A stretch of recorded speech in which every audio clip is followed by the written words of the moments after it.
You know that feeling, right? That sense that you're pushing, you're working, you're putting in all this effort, but it just doesn't seem to connect with anything?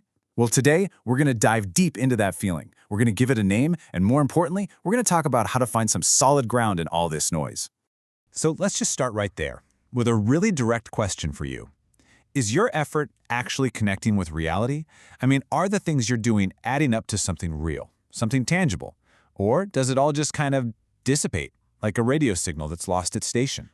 All right, let's get into it. It all kicks off with this idea called that slipping feeling. And honestly, it's a feeling I bet most of us know really, really well, even if we've never had the words for it before. Just look at this contrast here. On one side, you've got effort that connects. You know, it adds up, it builds momentum, it feels real. But on the other side, that's the effort that just dissipates. It fades away. You're just going through the motions, and that signal, it's gone completely dead. It's really the difference between building a bridge brick by brick and just, I don't know, stacking sand that the tide washes away. And there it is. That's the name for it. The slipping. The feeling when things just stop adding up, and your effort no longer seems to land anywhere real. It's such a perfect description, isn't it? For that feeling of disconnect in a project, maybe in a relationship, or shoot, even just with yourself. Now, this right here is the crucial part. This isn't just you, okay? It's not some personal failing or a sign that you're not trying hard enough. The whole argument is that the slipping is actually a structural problem. It's a symptom of the systems we're all trying to operate in. So, if the slipping is the disease, what's the cure? Well, that brings us right to our next section, which gives us a name for that feeling we're all searching for, that feeling of real, solid contact. And that name is alpha. Alpha is reliable, measurable contact with reality. It's that moment when your movements actually connect, and you're not just performing, you're not just acting the part. This is the direct antidote to the slipping. And look, this idea isn't new, not at all. We've been trying to describe this feeling for centuries. Think about it. We call it being in a flow state or being in the zone. Some traditions call it grace or the Tao. We even talk about authenticity.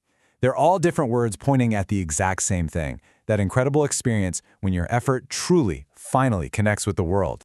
But here's the absolute game changer. For the first time, this feeling isn't just some subjective, you know it when you feel it kind of thing.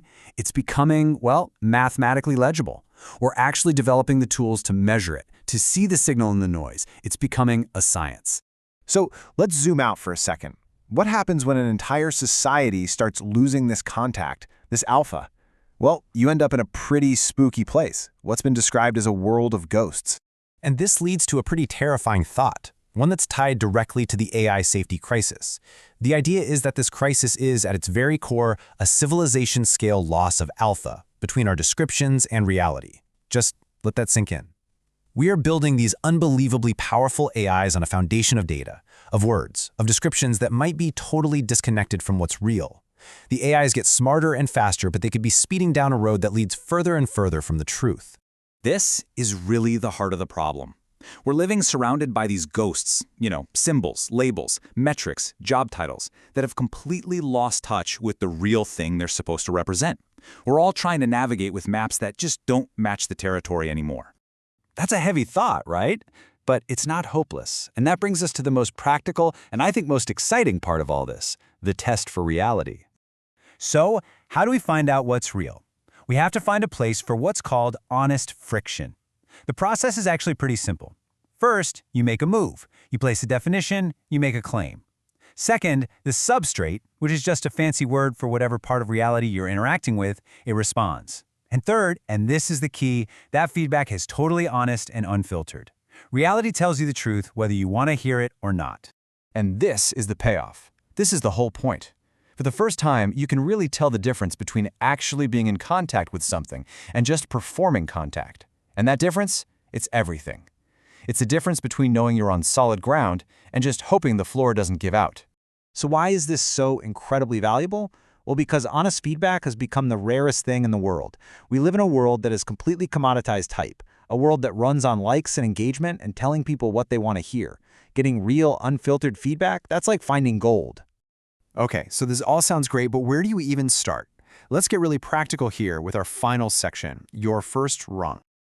Think about it like this. On one side, you've got the world of bits and narrative. It's weightless. It can sound like contact, sure, but it can also just be a performance.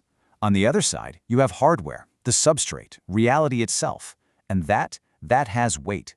It is contact. It is real. You can talk all day about building a chair, but the real test, the hardware test, is does it hold your weight when you sit on it?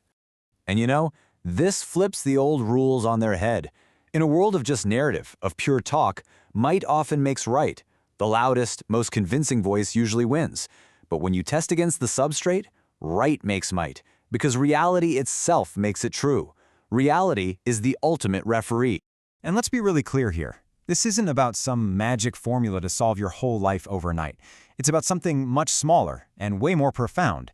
It's about finding just one real rung on one real ladder. Finding that single point of contact that you know, without a doubt, is solid. That's the foundation you can start building from. And that's where we'll leave it. The big takeaway here isn't some simple answer. It's a challenge. It's a question for you to take with you. In this world of noise, of ghosts, of performance, are you brave enough to find out if you're real?